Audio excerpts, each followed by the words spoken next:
दोस्तों नमस्कार, आपका एक बार फिर स्वागत है हमारे चैनल ओवर इंडिया में। दोस्तों खबर कुछ ऐसी है कि नेपाल में नई सरकार बने लगभग 1 महीना पूरा हो चुका है और नेपाल के जो नए प्रधानमंत्री है शेर बहादुर देउबा, वो उनको पीएम बने लगभग 13 अगस्त को 1 महीना पूरा हो जाएगा। और उन्होंने अभी एक बयान दिया है। उन्होंने कहा है कि चाइना एक हमारा अच्छा पड़ोसी है, लेकिन भारत हमारा एक बहुत अच्छा स्पेशल मित्र है और चाइना कभी भी भारत की जगह नहीं ले पाएगा। देखो, सबसे पहले तो मैं आपको मैटर बता दूं कि अभी थोड़े ही दिनों पहले, लगभग 1 डेढ़ साल पहले, भारत और नेपाल के बीच थोड़ी अनबन हो गई थी।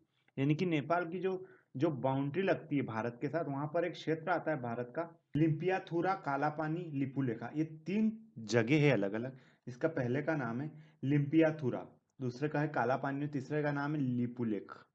अब देखो, प्रॉब्लम क्या आई थी कि ये जो क्षेत्र है ना, ये लगभग भारत में आता है, लेकिन चाइना और इंडिया के अंदर ऐसी कोई बाउंड्री नहीं बनी हुई है कि यहाँ से चाइना है, यहाँ से नेपाल है। जस्ट कुछ गांव लगते हैं। जैसे कि ये गांव अगर भारत में आता है तो वो गांव जो है वो नेपाल में आता है। और जैसे कि कुछ बाउंड्री नहीं है, जैसे आप इस गांव से उस गांव में गए तो आपको नेपाल से इंडिया लग जाएगा, इंडिया से नेपाल लग जाएगा।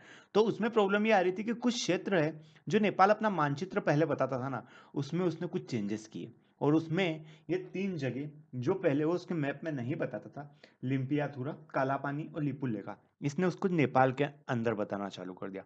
और इसकी वजह से इंडियन गवर्नमेंट और नेपाल की गवर्नमेंट में थोड़ी अनबन हो गई थी। बता दूं कि जो विवाद था, जो कि जो जो 3 क्षेत्र थे इंडिया और नेपाल के बीच में, जिसको विवादित बताया गया था, उसके ऊपर नए प्रधानमंत्री ने कहा है कि हम इसके साथ मिलजुल कर बैठ कर इंडिया के साथ बात करेंगे और इस मुद्दे को सुलझाने की बातचीत से कोशिश करेंगे, क्योंकि ये बहुत छोटा मुद्दा है और उसके इससे छोटे-छोटे मुद्दे पर 2 देशों के रिश्ते नहीं बिगड़ना चाहिए।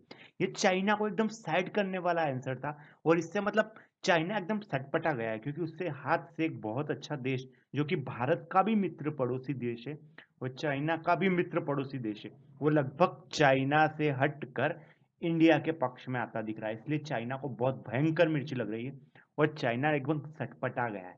इसलिए वो अब कुछ भी उल्टा-सुल्टा नेपाल को लेके बयान दे सकता है। तो देखते हैं चाइना अब क्या करेगा इस वजह से। और देखो, वो अनबन हुई नहीं थी, वो अनबन एक्चुअली जान करके करी गई थी।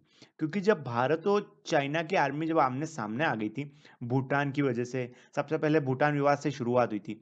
भूटान के पास जो अपना जो चिकन लेक के पास में जो विवाद हुआ था इंडिया और चाइना का, जो लगभग 1 डेढ़ महीने में सुलझा था। उसके बाद जो अभी अभी तिब्बत के क्षेत्र में, तिब्बत के पास में हुआ है, उससे कहा यह जा रहा था कि कहीं ना कहीं जो चाइना है ना, वो नेपाल को भड़का रहा है इंडिया के खिलाफ। और उस समय जो सरकार थी वो लगभग एंटी इंडिया थी। लेकिन अभी की जो सरकार है वो पूरी तरीके से एंटी चाइना है। बट प्रॉब्लम क्या है ना, उन्होंने चाइना को अपना अच्छा मित्र क्यों बताया, इसके पीछे एक बहुत बड़ा रीजन। देखो, अभी जो गवर्नमेंट है ना नेपाल में, वो पूरी तरीके से पूर्ण बहुमत की सरकार नहीं है, यानी कि गठबंधन की सरकार है। यानी 3 4 पार्टियों को गठबंधन में साथ में लेकर बनाया है। और उसमें कुछ पार्टियां या कुछ विधायक ऐसे भी हैं जो लगभग एक हिसाब से प्रो चाइना है, यानी कि चाइना को लगभग एक हिसाब से समर्थन करते हैं। उनका हमेशा जो विचारधारा रहती है वो चाइना के मतलब पॉजिटिविटी में रहती है। तो उसकी वजह से होता क्या है, वो सरकार पर दबाव बनाते हैं। लेकिन अभी जो सरकार है वो पूरी तरीके से भारत की सरकार है, यानी कि जो एक हिसाब से यूं समझ लो भारत का ही एक राज्य है अभी। लेकिन वहां की सरकार की प्रॉब्लम ये है कि उसके जो समर्थन है ना, वो कुछ चाइना वाले, यानी कि चाइना की जो विचारधारा को फॉलो करते हैं वो लोग हैं, जो चाइना की तरफ बोलते हैं। तो उनका अभी एक मतलब उनको अभी एक दबाव है उनके ऊपर सरकार चलाने का। इसलिए उन्होंने ये बात कही है कि चाइना एक हमारा अच्छा मित्र है, लेकिन भारत हमारा बहुत मजबूत मित्र है और चाइना कभी भी भारत की जगह नहीं ले पाएगा। और ये हुआ इसलिए है क्योंकि अभी नई सरकार बनी। तो ये देखो, एक नेपाल की तरफ से भारत को खुशखबरी है कि जो सरकार बनी है ना नई, ये भारत को लेके एक पॉजिटिव रवैया अपनाती है।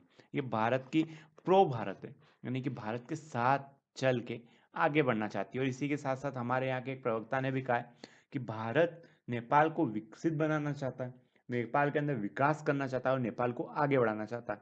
ये भी इंडिया की तरफ से एक बहुत अच्छा बयान गया है, जिससे लगता है कि नेपाल और इंडिया के जो रिश्ते हैं ना, ये बहुत आने वाले दिनों में बहुत आगे तक जाएंगे।